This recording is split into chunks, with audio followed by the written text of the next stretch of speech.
Welcome to my channel, The Spiritual Sar, Simplifying Bhagavad Gita. Shrimad Bhagavat Gita अध्याय 2 श्लोक 21। वेदा विनाशिनम नित्यं य एनम् व्ययम् कथं स पुरुषः पार्थ कं घात्यति हन्ति कम। हे पार्थ, जो व्यक्ति यह जानता है कि आत्मा अविनाशी, अजन्मा, शाश्वत और अव्यय है, वह भला किसी को कैसे मार सकता है या मरवा सकता है। यह श्लोक आत्मा के अविनाशी स्वरूप का वर्णन करता है, जो किसी भी भौतिक या मानसिक शक्ति से प्रभावित नहीं होता।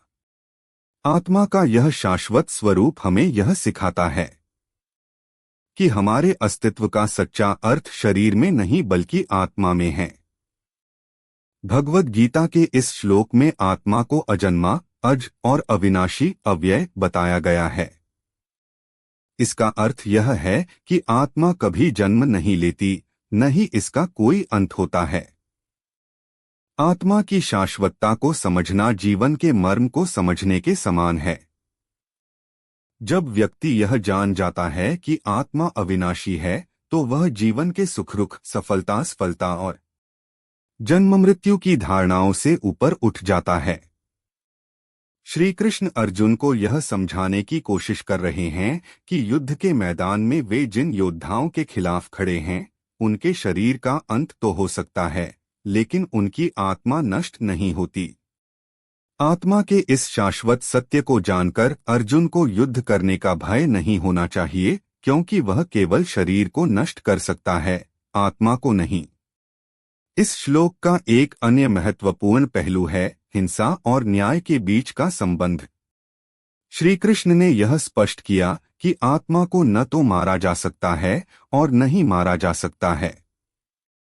इसलिए युद्ध में की गई हिंसा वास्तव में आत्मा पर नहीं, बल्कि केवल शरीर पर होती है। आधुनिक जीवन में भी न्याय और हिंसा के बीच यह संबंध देखा जा सकता है। जब एक न्यायाधीश किसी अपराधी को सजा सुनाता है, तो वह समाज के नियमों का पालन करते हुए उस व्यक्ति के शरीर पर दंड लागू करता है, लेकिन यह हिंसा आत्मा को नुकसान नहीं पहुंचाती। इस संदर्भ में हिंसा तब उचित मानी जाती है जब वह धर्म और न्याय के हित में की जाए। श्री कृष्ण ने अर्जुन को युद्ध करने का आदेश दिया, जो धर्म की रक्षा और अन्याय के नाश के लिए आवश्यक था। अर्जुन, जो अपने ही परिवार और मित्रों के खिलाफ युद्ध करने से हिचकिचा रहे थे, को कृष्ण ने यह समझाया कि यह युद्ध केवल भौतिक शरीर के खिलाफ है, आत्मा के खिलाफ नहीं। श्री कृष्ण के इस आदेश के पीछे यह विचार था कि धर्म की रक्षा के लिए की गई हिंसा पाप नहीं होती। यह शाश्वत नियमों के अनुसार था कि जब अधर्म और अन्याय बढ़ जाता है, तो उसे नष्ट करने के लिए धर्म के रक्षक को आगे आना पड़ता है। इसलिए अर्जुन का यह कर्तव्य था कि वह युद्ध में हिस्सा लेकर अधर्म का नाश करें और धर्म की पुनर्स्थापना करें। श्लोक का सार। श्री कृष्ण द्वारा अर्जुन को दिया गया उपदेश न केवल युद्ध के संदर्भ में महत्वपूर्ण है, बल्कि जीवन के हर पहलू में आत्मा के शाश्वत सत्य को समझने का मार्ग भी दिखाता है। जब व्यक्ति यह जान लेता है कि आत्मा अविनाशी है, तो वह न केवल अपने कर्तव्यों को सही ढंग से निभा सकता है, बल्कि जीवन और मृत्यु के चक्र से भी मुक्त हो जाता है।